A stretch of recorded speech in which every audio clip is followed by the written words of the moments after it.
Those of you who have been to Dev Days before, Kalle needs no introduction. However long you've been in the Qt community, he's been here longer. Trust me, I know, you know. And but for the people that are new to the Qt community, and I see a lot of new faces here in the audience. We've outgrown the facility that we were in last year. When I say we've outgrown, what I guess I should say is Kalle and his organization has been able to get us to outgrow the facility across the street into this quite impressive auditorium. Plus, it's my understanding that we're streaming to multiple off-site locations right now. But to the people that are new, welcome to the Qt community. It's a community of people from all over the world doing projects of all different types, and people that come together to help build both Qt and the things around Qt. It's really quite an impressive community, and I really encourage you as you're here today and tomorrow to shake hands with a lot of people and find out what they do, and you'll really be impressed and surprised at the wide variety of things. Before going any further, let me introduce your host, the person who pulled Dev Days Berlin together with his organization, Kalle from KDAB.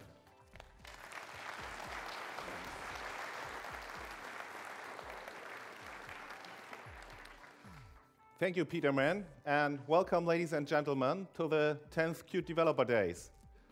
Yeah. Thank you. So I'm really glad to see that we didn't have to cram all of you into that small room again on the other side of the street, and that we could use this terrific movie theater here.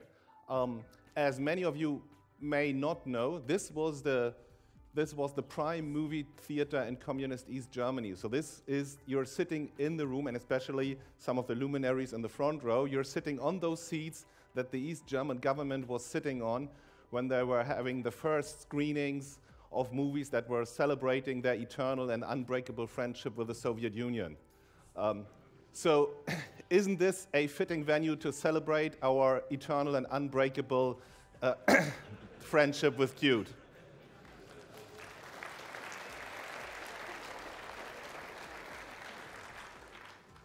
Thank you, comrades.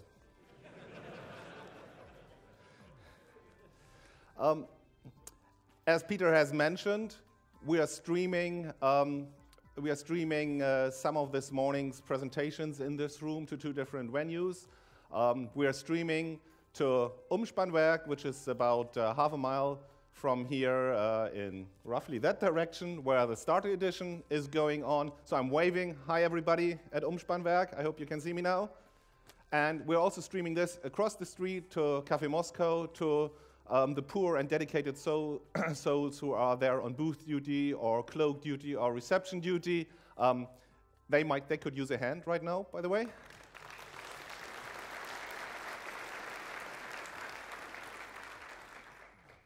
Thank you, everybody at Caf Moscow who followed the call of duty and not the call of the Red Star. So, 10 years, huh? We've grown 2 digits. Well, in the decimal system at least. And that's quite a number of years. So for 10 years in a row, there have been Qt Developer Days, arranged by different parties, but still. And we're still growing after some dips for a few years. And I was a little bit worried in the run-up to the show whether we wouldn't have the case, as many other conferences, some Linux conferences, for example, have, that the average age of the visitors gets 1 year older every year. And that's not the case here. So according to the information you provided when you registered for the conference, 17% of you have less than 1 year's experience with Qt. 35% in total have less than 2 years experience with Qt. So we have a lot of fresh blood in here, and while it's always great to have a family reunion and see all those people that you've seen for 10 years, I'm especially glad that we're seeing so many new faces here. So I'd like to give a hand to all you who have been here for the first and second time too. So for 31%, that's almost 1/3. These are the first Qt Developer Days ever. That's almost unbelievable for somebody who's been to quite a few of them.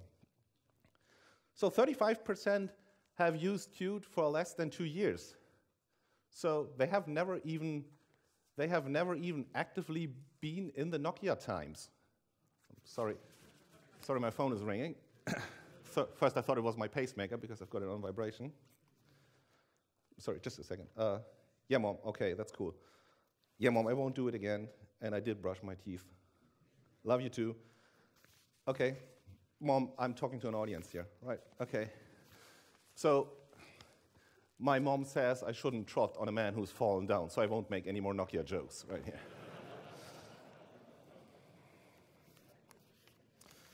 Maybe we'll find somebody else to make jokes about. So I have been asked to make a few practical announcements.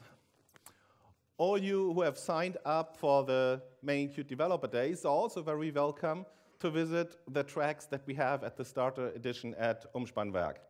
And there's a technical track, a hands-on track where you can get your hands dirty with some real coding, and a business track where you see showcases of Qt being used in actual business and in live applications. I'm supposed to tell you a little bit about fire exits and evacuation routes. So if you all turn around for a second, you see 2 green lights above the doors. So if something bad happens, like me making a particularly bad joke, then you walk, not run that way underneath the green lights. And I'm also asking you, even though I know that nobody's going to do it, but I'm asking you to familiarize yourselves with the evacuation routes at Caf Moscow and at Amish Man Back. Should turn things really bad politically and you need an evacuation route, West Berlin and the American sector are roughly that way.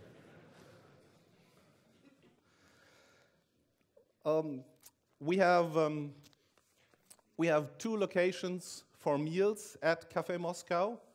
One is upstairs. Is that true? It's upstairs. Yeah, right where you come up the stairs. And the other one, even though we've never promised you a rose garden, there is one right behind the building. And if you're at the back end of the building, there's an open door that leads to a party tent that some of you may have seen yesterday. And that's where the second meal station is. That may be a bit hidden, but it's worth checking that out because the lines tend to be shorter at that meal station. There will be a party tonight at 7 o'clock, and that party will also be at Amish Man Back. So if you haven't made your way over there by then that's a good time to do so. You have in your conference packs, you have the address. So you can type that into your BlackBerry Maps or into your Google Maps, or you can even type it into Apple Maps if you absolutely must, and maybe that takes you to another party that's more fun to attend. At least this time it wasn't a man who's lying down. Just their share price, but anyway.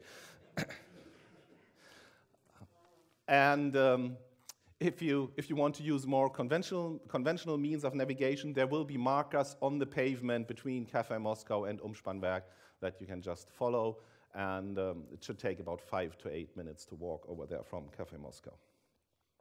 A few things that are new this year.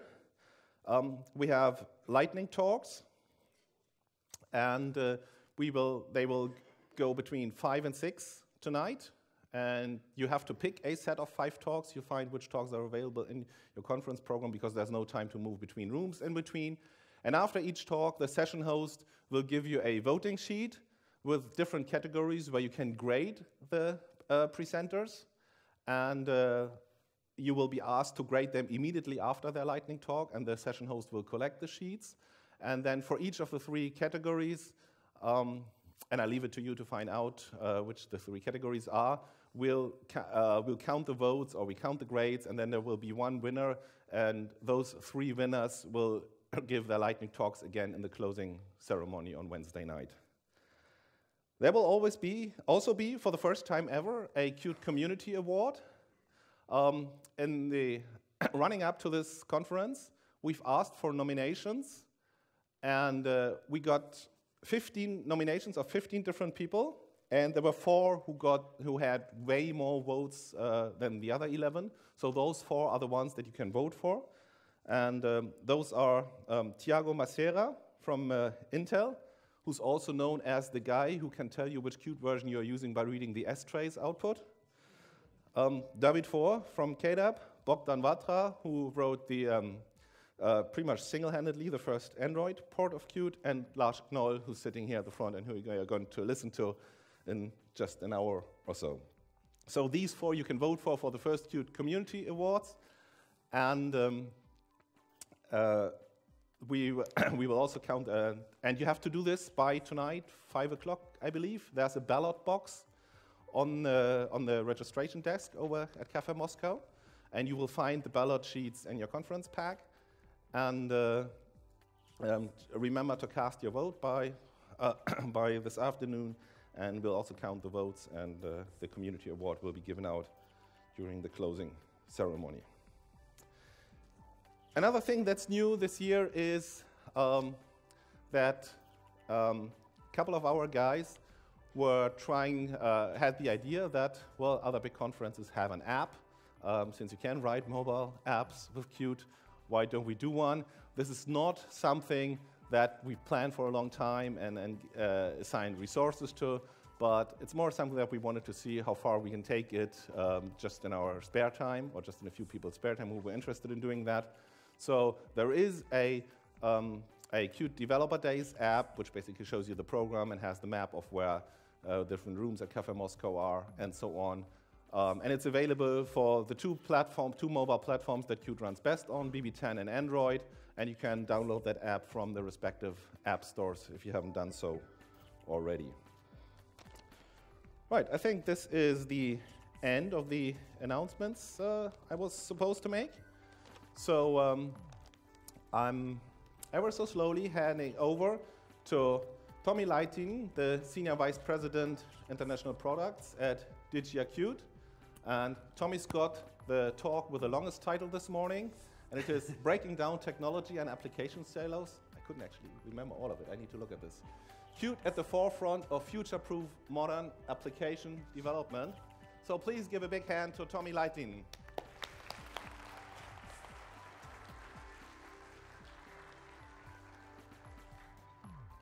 Okay, thank you, Kalle. I really can't believe that this is 10th anniversary